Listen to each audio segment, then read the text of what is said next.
మీకు రుణమాఫీ జరిగింది ఎప్పుడు? జరిగింది. రుణమొద్దు ఏమొద్దు నా కాయిదాలు నాకే అంటే కూడా ఇస్తారు. రుణమాఫీ అయిందా మీకు? రుణమాఫీ కాలేదు సార్. గత టీఆర్ఎస్ ప్రభుత్వం ఉన్నప్పుడు మీకు రుణమాఫీ జరిగిందా? మాకు 35,000 ఉంది. 30 అంటే మీకు ఫస్ట్ విడతలోనే ఫస్ట్ అయిపోయింది. విడతలు అయింది. మితి కట్టినాం. ఇప్పటి వరకు బ్యాంకు స్పందన లేదు, కాయిదాలు తీసుకున్నాం ఏం లేదు. ఎమ్మెల్యే ముఖ్యమంత్రి గారు ముఖ్యమంత్రి గారి దృష్టికి ఎప్పుడైనా తీసుకెళ్లారు? రేవంత్ రెడ్డి గారి దృష్టికి ఎప్పుడైనా నమస్తే, వెల్కమ్ టు ఇజం టీవీ. నేను మీ రంజిత్. ప్రస్తుతం మనం కొడంగల్ కాన్స్టిట్యున్సీ లో ఉన్నాం. మరి ఈ కొడంగల్ కాన్స్టిట్యున్సీ మన తెలంగాణ ముఖ్యమంత్రి రేవంత్ రెడ్డి ప్రాతినిధ్యం వహిస్తున్నటువంటి కాన్స్టిట్యున్సీ ఇది. మరి ముఖ్యమంత్రి చెప్పినట్లుగా 3 విడతలలో రుణమాఫీ చేస్తానని చెప్పాడు. మరి ఆ టైం కూడా గడిచిపోయింది. మరి తన సొంత నియోజకవర్గమైనటువంటి తన ప్రాతినిధ్యం వహిస్తున్నటువంటి ఈ కొడంగల్ కాన్స్టిట్యున్సీలో ఇప్పటి వరకు ఎంతమంది రైతులకి రుణమాఫీ జరిగింది, ఎంతమందికి రుణమాఫీ కాలేదు? మరి చెప్పిన 3 విడతలు అయితే గడిచినా కూడా కొంతమంది రైతులైతే అసంతృప్తి చెందుతున్నారు, కొంతమంది రైతులైతే సంతోషపడుతున్నారు. మరి ఇందులో ఓవరాల్గా చూస్తే వీళ్ళకు ఇక్కడ 100లో ఎంత పర్సంటేజ్ రైతులకి ఇక్కడ రుణమాఫీ జరిగిందో, మరి వాళ్ళు సంతోషంగా ఉన్నారో లేదో ఏంటో అన్న విషయాలు ఒకసారి వాళ్ళ మాటల్లోనే తెలుసుకున్న ప్రయత్నం మనం చేద్దాం. నా పేరు మాత్వరం కోటం చిన్న కిట్ట. ఒళ్ళు నేను చేసింది రేవంత్ రెడ్డి. మీకు రుణమాఫీ జరిగింది ఎప్పుడు? జరిగింది. ఒక్క రూపాయి ఏడికి తొలుతా ఫస్ట్ విడతలు జరిగింది. ఎంత ఉంది మీ రుణం? 38,000 ఉండదు. ఓకే, అయిపోయింది. ఒక్క రూపాయి లేదు, పైసలు కట్టినాను కానీ ఇది వరకు నోరు లేదు, బోర్ లేదు. అంటే ఇప్పటి వరకు అంటే ఏంది మళ్ళీ మీరు రిటర్న్ తీసుకోవడానికా? రిటర్న్ తీసుకుని ఓకే. కాయిదాలు నా రుణమొద్దు ఏమొద్దు నా కాయిదాలు నాకే అంటే కూడా ఇస్తలేదు. మీరేనా రుణమాఫీ జరిగిందా? 14లో ఉండదు పనిచేసి 4 అకౌంట్లు మొత్తం ఎంత ఉందండి రుణం? 4 లక్షలకు ఉంటుంది సార్. 4 లక్షలు అంటే భార్యకు 2 లక్షల పైన రుణం. భార్యకు ఉన్నది.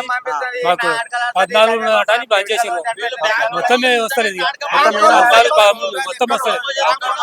మొత్తం ఇది అయితే సార్. ఇప్పుడు కేసీఆర్ గవర్నమెంట్ లో ఏమన్నా అయిందా మీకు మాఫీ జరిగింది? అప్పుడు కూడా కాలేదు. అప్పుడు కూడా ఏం జరగలేదు. సో ఇప్పుడు మాఫీ అయితే నమ్మకం ఏమైనా ఉందా మీకు? ఇంకేం లేదు అన్నట్లే నమ్మకం అన్న పోవండి. మీరు మాకు చేస్తారని మీరండి ఏం పేరు బ్రదర్? కృష్ణ. రుణమాఫీ అయిందా మీకు? రుణమాఫీ కాలేదు సార్. యాక్చువల్ గా మా తాత పేరు మీద భూమి ఉండే, అది మా నాన్న పేరు మీద అయ్యింది. అదంతా మొత్తం ఓకే, పర్లేదు, బాగుంది. కానీ ఇక్కడ రుణ ఖాతాలో వ్యవసాయ రుణ ఖాతా ఉంటది కదా, అది మా తాత పేరు మీద ఉంది. దాన్ని యాక్చువల్ గా మా నాయన పేరు మీదకి మారుస్తామని చెప్పిండ్రు. అకౌంట్ హోల్డర్ పేరు చేంజ్ చేస్తామని చెప్పిండ్రు. కానీ ఇంతవరకు అది మాకు ఫిజికల్ గా ఒక కాపీ ఇచ్చిండ్రు, చెక్ చేస్తున్నాం అన్నట్లు. కానీ ఇక్కడ సిస్టమ్ లో అప్డేట్ కాలేదు. అక్కడ ఇంతకు ముందు వేరే మేనేజర్ ఉండే, ఆయననేమో ఆల్రెడీ అప్డేట్ చేస్తాం మేము అని ఒరిజినల్ పాస్బుక్ మన దగ్గర పెట్టుకున్నాం. మీ తాత దగ్గర నుంచి మీ నాన్నకి అంతా లోన్ అయితే రెగ్యులర్ గా ఉందా? లోన్ రెగ్యులర్ గా ఉంది. దాన్ని ఇది చేద్దామన్నా కూడా అప్పుడు అకౌంట్ నేమ్ హోల్డర్ నేమ్ ఏమో మా తాత పేరు ఉంది. ఆధార్ కార్డు డాక్యుమెంట్స్ వచ్చేసి మా నాన్నయ్య సబ్మిట్ చేసుకున్నారు. కాకపోతే ఇప్పుడు ప్రాబ్లం ఏం చూపిస్తుంది అంటే అకౌంట్ నంబర్ హోల్డర్ నేమ్ ఏమో మా తాత పేరు చూపిస్తుంది, కాకపోతే ఆధార్ కార్డు ఏమో మా నాన్న పేరు చూపిస్తుంది. కాబట్టి ఇప్పుడు ప్రాబ్లం అదే. సో ఇప్పుడు ప్రాబ్లం కి సొల్యూషన్ ఏంటంటే ఇప్పుడు నీకు దొరికిందా? అంటే ఎవరు చెప్పినారా? లేదు, అదే ఇప్పుడు మాకు ప్రాబ్లం ఉన్నది. ఆడ మేనేజర్ ఉన్నాడు, మేనేజర్ కనీసం కలిసి అడుగుదామంటే కూడా అసలు రెస్పాండ్ అవుతలేడు, లోపల కూడా రానిస్తలేడు. డోర్ బయట పెడుతున్నాడు, అక్కడ నుండి చెప్పమంటున్నాడు. మరి ఎట్లా చెప్పాలి, మరి ఎవరికి చెప్పాలి? మరి సో ఇప్పుడు మీకు బ్యాంక్ నుంచి బాగా ఇబ్బందులు ఇబ్బంది ఎదుర్కొంటున్నాం. కనీసం సమస్యలు ఉన్నాయి, సమస్యలని చెప్పుకోవడానికి కూడా అవకాశం లేదు. ఎవరికి చెప్పాలన్నా కూడా అర్థమైతలేదు. అది ప్రభుత్వం మీకు క్లియర్ గా చెప్తుంది కదా, అంటే బ్యాంక్ నుంచి కానీ వేరే నుంచి కానీ మన ఇబ్బందులు పడితే మీరు ఒక టోల్ ఫ్రీ నెంబర్ కూడా ఇచ్చింది. పనిచేస్తలేదు సార్. ఏ టోల్ ఫ్రీ నెంబర్ చూసుకున్నా మరి టోల్ ఫ్రీ నెంబర్ కాల్ చేసినా మీరు? కాల్ చేయలేము. కాల్ చేసినా కూడా వాళ్ళు ఏమంత రెస్పాన్స్ లేరు. ఏదో నాకే అంటే తాత్కాలికంగా ఏదో సమాచారం తీసుకుంటున్నారు కానీ వాళ్ళు ఏం చెప్తలేరు. అసలు లిస్ట్ లో పేరు వచ్చిందా మీకు? ఫస్ట్ లిస్ట్ లో పేరు లేదు. ఇంకొకటి ఏంటంటే మా అమ్మది కూడా ఉంది, మా అమ్మది రాలేదు. అంటే ఇదే మేజర్ గా ప్రాబ్లం తీసుకొని ఇద్దరు వ్యాపేసిండ్రు. ఇప్పుడు మా అమ్మది చెక్ చేసినా కూడా ఇదే ప్రాబ్లం చూపిస్తున్నారు. మీకు ఇప్పుడు గత ప్రభుత్వం రుణమాఫీ అయిందా? గత ప్రభుత్వంలో అర్థం కాదు. గత టీఆర్ఎస్ ప్రభుత్వం ఉన్నప్పుడు మీకు రుణమాఫీ జరిగిందా? అది తెలియదు అంటే నాకు. ఇప్పుడు ప్రాబ్లం మేజర్, ఈ ప్రాబ్లం ఉన్నది, ఈ ప్రాబ్లం సొల్యూషన్ కోసం వచ్చినాం. కాకపోతే మా సమస్యలు చెప్పుకోవడానికి కూడా కనీసం అవకాశం కూడా ఇస్తలేరు. ఎవరికి చెప్పాలన్నా కూడా అర్థమైతలేదు.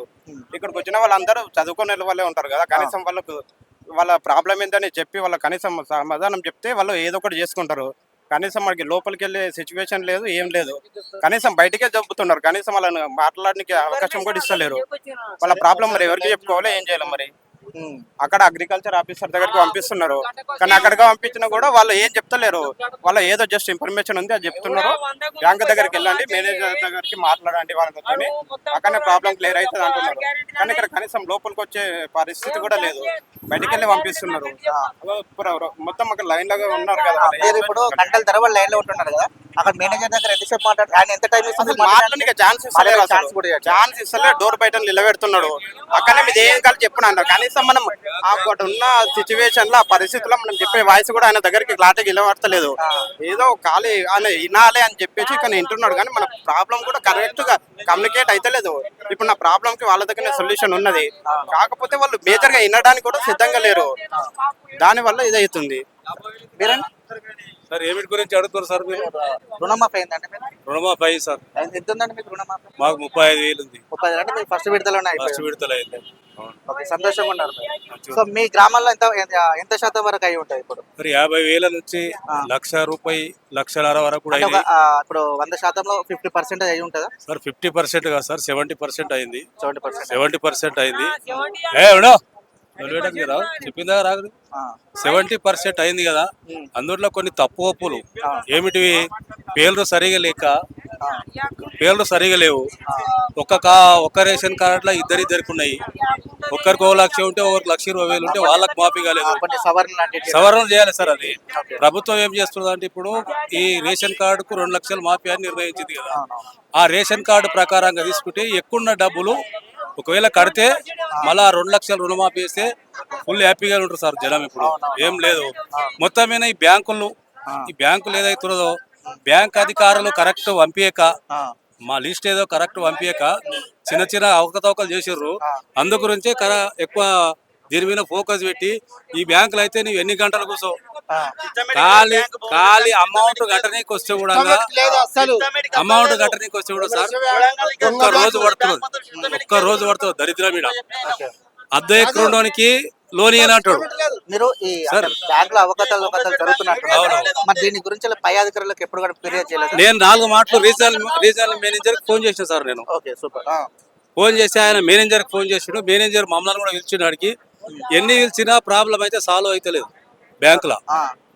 హైదరాబాద్ రీజనల్ మేనేజర్ కి ఫోన్ చేసాం. ఇప్పుడు మీ స్థానిక ఎమ్మెల్యే ఎవరుతున్నారు? ఎమ్మెల్యే ముఖ్యమంత్రి గారు ముఖ్యమంత్రి గారి దృష్టికి ఎప్పుడైనా తీసుకెళ్లారు? రేవంత్ రెడ్డి గారి దృష్టికి సార్ ఈ చిన్న విషయాలు మాట్లాడదామని మాట్లాడతలేరు. ఇంకా రుణమాఫీ అనేది పెద్ద విషయం కదా. రుణమాఫీ అయింది కాబట్టి కొంతమందికి బ్యాంకులో లొల్లి నడుస్తుంది. ఇప్పుడు మేము కూడా పోతలేము, ఆ క్రాప్ లోన్ల గురించి అడుగుతాందేలేము. ఇంకా కొత్త క్రాప్ లోన్ ఏమంటే లేదు మాత సీదా జవాబు. మాదైతే అద్దె ఎకరానికి క్రాప్ లోన్ లేదంట. మేము అడిగాము అద్దె ఎకరానికి క్రాప్ లోన్ లేకపోతే ఇక భూమి ఎందుకు సార్ అట్లా రాసి మాకు నువ్వు ప్రభుత్వం ఏం లేపలేదు కదా. చెప్పలేదు కానీ మేనేజర్ అట్లా బ్యాంక్ ప్రాబ్లం లా ఈ మేనేజర్ ఏమైతుందో వీళ్ళ తొత్తుగాలు ఎవరైతుందో వాళ్ళకి ఇప్పిస్తుంటారు. ఇక్కడ జరిగేది ఎవడైతే 10 ఎకరాల భూమి ఉండడానికి వాల్యూ లేదు, అద్దె ఎకరా భూమి ఉండడానికి ఇల్లు కూడా అంటే ఇప్పుడు బ్యాంక్ వాళ్ళకి 100 ఎకరాలు కావాలంట. అదే సార్. మరి ఇక ఈ దాని ప్రకారంగా మీరు కూడా ఈ పత్రికాముఖంగా పెద్దలకు ముఖ్యమంత్రి గారు కూడా తెలవాలని మాట్లాడుతున్నాం. మేము కూడా ఈ విషయాలు కూడా తెలవాలని కూడా ఇటువంటి బ్యాంకుల్లో ప్రజలకు సేవ చేయకపోతే బ్యాంకులు ఎందుకు ఇంకా. సో ఇప్పుడు మీకు ప్రభుత్వం నుంచి రుణమాఫీ అనేది కరెక్ట్ అయింది కానీ బ్యాంక్ అవకతవకలే సార్ అంతే. కాకపోతే కొన్ని పేర్లు అవకతవకలు. ఇప్పుడు నా పేరు కృష్ణపురం సూర్యప్రకాష్. ఒక ఆధార్ కార్డులో ఒకటి ఉంటది, బ్యాంకు ఖాతాలో ఒకటి ఉంది. ఆ విధంగా సవరణలు కరెక్ట్ లేక బ్యాంకు కాలేదు. అది కూడా చేస్తామని అంటున్నారు. ఇప్పుడు దాని అది ₹1,00,000 మాపి వచ్చింది. 9,000 కట్టిస్తున్నారు. 22 రోజులు అయింది మాపి వచ్చింది. నీకు వచ్చి మితి కట్టినాం. ఇప్పటి వరకు బ్యాంకు స్పందన లేదు. కాగితాలు తీసుకున్నాం ఏం లేదు. ఓకే, అంటే ఇప్పుడు 9,000 కట్టినాక ఇస్తాను చెప్పినారా? ఇస్తారని చెప్పారు. టైం లేదు ఏం లేదు. మీకు ఫోన్ చేస్తాం పోండి. అంటే ప్రాపర్ రెస్పాండ్ అనేది లేదు. మరి ఏం చేయాలి? ఫోన్ కాగితాలు తీసుకున్నారు. మరి ఫోన్ చేస్తాం, మీకు ఫోన్ చేస్తాం అన్నారు. ఫోన్ లేదు. 22 ఫోన్ లేదు.